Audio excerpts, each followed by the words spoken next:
Yo! Dernière vidéo des vacances d'été. Comme je vous avais dit, il y avait moins de vidéos pendant les vacances. On va reprendre un rythme normal à partir de septembre, avec à peu près une vidéo par semaine. Là, voilà, j'avais besoin de me reposer, de faire d'autres choses. Je bossais sur des romans, comme je vous avais dit. On va terminer ces vidéos estivales par une petite vidéo qui durera pas très longtemps, je pense, parce qu'on va parler d'un manga qui est un one-shot, enfin qui est pas vraiment un one-shot d'ailleurs, on va détailler un petit peu, qui s'appelle La Boîte Lumineuse de Seiko Erizawa, qui est ici et qui a été édité très récemment en France par le Lézard Noir. Donc La Boîte Lumineuse, je disais, de Seiko Erizawa, tac, qui n'est pas tout à fait un one-shot parce que au Japon, il y a 2 volumes. Il y en a un deuxième qui est sorti il n'y a pas longtemps, qui est sorti en mars dernier, je crois. Donc, je ne sais pas si Lézard Noir prévoit de publier aussi le deuxième.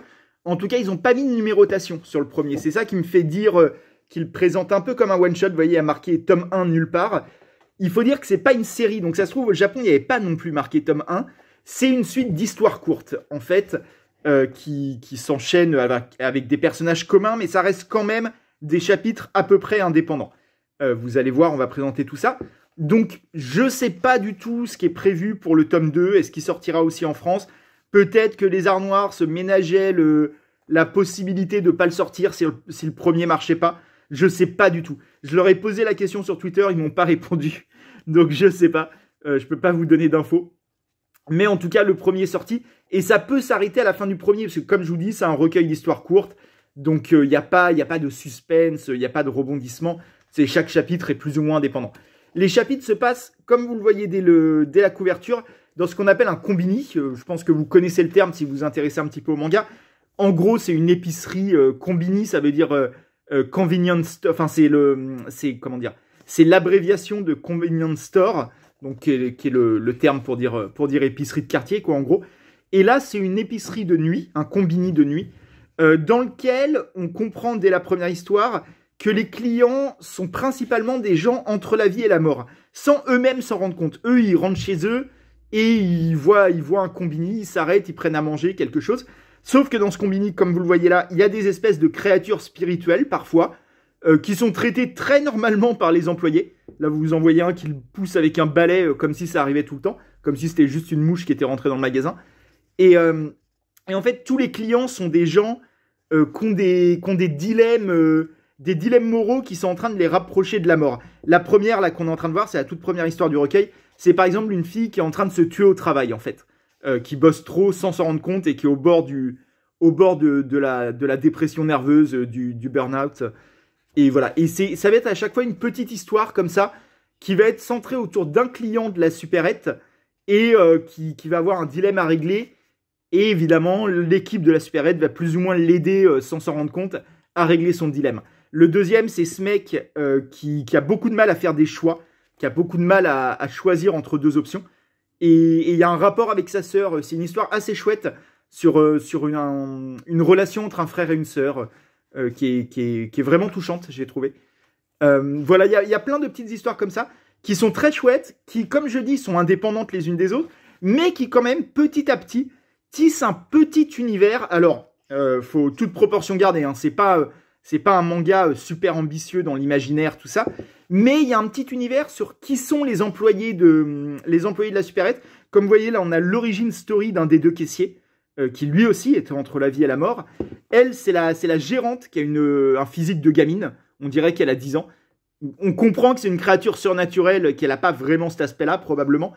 Et il y a plusieurs employés comme ça. Il y en a un autre, lui, qui est à la caisse là, avec les lunettes, qui n'est pas humain, on ne sait pas trop ce qu'il aime, il n'est pas humain, et qui a adopté une espèce de chat monstrueux auquel il s'est attaché.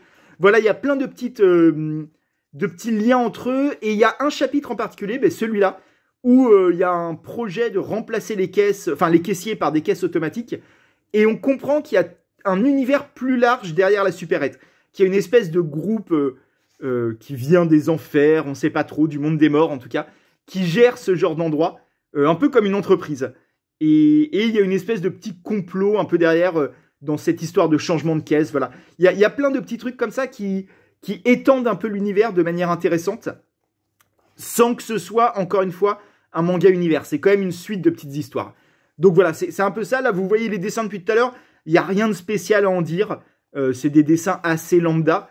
Mais moi, ça a bien fonctionné sur moi. Et je pense que ça a bien fonctionné, non pas par les histoires que ça raconte, qui sont somme toute assez simples, mais plutôt par l'environnement que ça a choisi. Moi, je sais pas si je l'ai déjà dit dans les vidéos, mais donc j'écris des bouquins à côté, mais ça ne me fait pas vivre, même si ça commence à me faire gagner un peu d'argent, mais j'ai besoin d'un taf. Et mon taf, celui que j'ai trouvé qui correspond très bien à me laisser du temps pour écrire et à me laisser du temps pour vivre ma vie comme j'en ai envie, c'est réceptionniste de nuit dans un hôtel. Je bosse dans un hôtel, je suis réceptionniste de nuit, et donc le travail de nuit, c'est un univers, si je puis dire, c'est un milieu, c'est une activité que je connais bien. J'aime bien ces dessins, avec les chats sous l'eau, là, il y a un truc poétique assez chouette.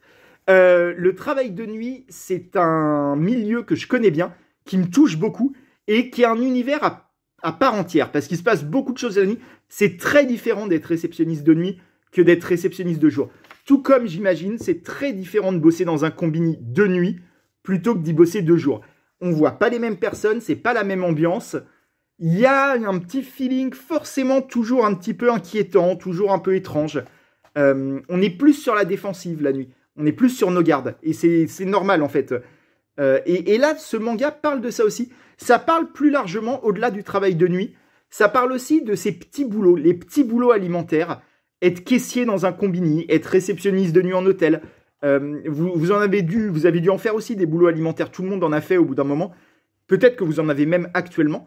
Et justement, ça parle un peu de ça, de l'intérêt, du charme, presque, j'ai envie de dire, de ces boulots-là, de ces boulots sans ambition, de ces petits boulots, comme on appelle ça. Mais ces petits boulots, on a tendance à les présenter comme un truc transitoire qu'on fait quand on est étudiant. Et c'est vrai que pour plein de gens, c'est ça. On le fait 1 an ou 2, le temps de trouver un vrai travail, entre guillemets. Mais il y a des gens qui trouvent un équilibre aussi dans ces petits boulots. C'est mon cas, comme je le dis, pour des raisons de temps. Je suis très content de faire un boulot qui ne me demande pas trop de temps. Il y a d'autres gens qui trouvent autre chose, qui trouvent un lien au quotidien, un lien aux gens, qui n'ont pas forcément dans des boulots plus sérieux, plus ambitieux. Et tout ça, la boîte lumineuse en parle. Alors elle en parle sans le vouloir, je pense. C'est pas le propos explicite du roman, mais c'est un propos qui est sous-jacent, qui sous-tend les petits récits, les petites nouvelles, si je puis dire, les différents chapitres du recueil. Et moi, c'est un propos qui m'a beaucoup parlé. J'ai lu ce manga dans un trajet en train entre chez moi et mes parents. J'allais rendre visite à mes parents un week-end. Et ça a été une lecture qui m'a touché. Alors, ça m'a pas beaucoup touché. Ça reste un manga secondaire. C'est pas une recommandation de dingue que je vous fais. Faut pas absolument lire La Boîte Lumineuse. Mais c'est une petite lecture comme ça qui m'a pris un peu par surprise. Que j'avais pris juste pour la couverture parce que la couverture me plaisait bien. Et qui m'a parlé. Qui a parlé de ma vie, qui a parlé de mon boulot, qui a parlé du fait de vivre la nuit. Tout ça m'a pris par surprise. Et peut-être que ça vous prendra aussi. Peut-être qu'il y a quelque chose pour vous. Ou peut-être pas. Si tout ce que je vous dis de ce manga ne vous intéresse pas, c'est tout à fait entendable de ne pas y aller. Parce que, encore une fois, ce n'est pas un manga incroyable, immanquable ou quoi que ce soit. C'est un petit truc secondaire. Mais comme je l'ai souvent dit sur ma chaîne, les mangas secondaires, les œuvres secondaires ont aussi un charme particulier parce que c'est plus facile de les faire nôtres. C'est plus facile de se les approprier, entre guillemets. Et moi, c'est un peu ce que j'ai fait avec La Boîte Lumineuse. Moi, c'est un manga que je me suis approprié, que j'ai rapproché de ma vie, que j'ai rapproché de mon quotidien. Et c'est pour ça qu'il m'a touché. Et peut-être que s'il avait été mieux, peut-être que s'il avait été plus connu, que s'il avait eu plus de succès, j'aurais eu plus de mal finalement à faire ça. Il m'aurait moins appartenu, on en aurait plus parlé, les gens l'auraient davantage connu, davantage analysé, et ça aurait été plus dur pour moi de dire ça me rappelle ma vie peut-être. Donc voilà, petit manga qui m'a touché, qui m'a pris par surprise, qui vous touchera peut-être aussi, certains parmi vous, qui parle de petits boulots, qui parle de petits endroits, qui parle de petites vies, mais qui en parle assez bien, et avec un univers comme ça un petit peu paranormal, entre poésie et horreur un peu glauque, mais avec pas mal d'humour, hein. C'est pas un manga d'horreur. Hein. Ça fonctionne vraiment bien. J'espère qu'il y aura le tome 2 en France, et pourquoi pas d'autres mangas de Seiko Hirisawa. Je la connaissais pas du tout comme autrice. Elle a fait quelques trucs visiblement au Japon, mais en France c'est sa première traduction. Donc peut-être à bientôt Seiko Hirisawa. peut-être avec la boîte lumineuse 2. Et en attendant, moi je vous dis à bientôt à vous aussi. On se retrouve à la rentrée. Là, je pense qu'il n'y aura pas de vidéo la semaine prochaine, mais il y en aura en septembre, promis. Et on fera une petite vidéo. Je vais vous parler de mon prochain livre. Je vais faire un peu de pub dans la prochaine vidéo, histoire de vous faire découvrir un peu ce que j'écris aussi. Je vous dis à très bientôt. Bonne rentrée pour ceux qui reprennent les cours, le travail, tout ça. Et à très vite. Rendez-vous en septembre. Ciao!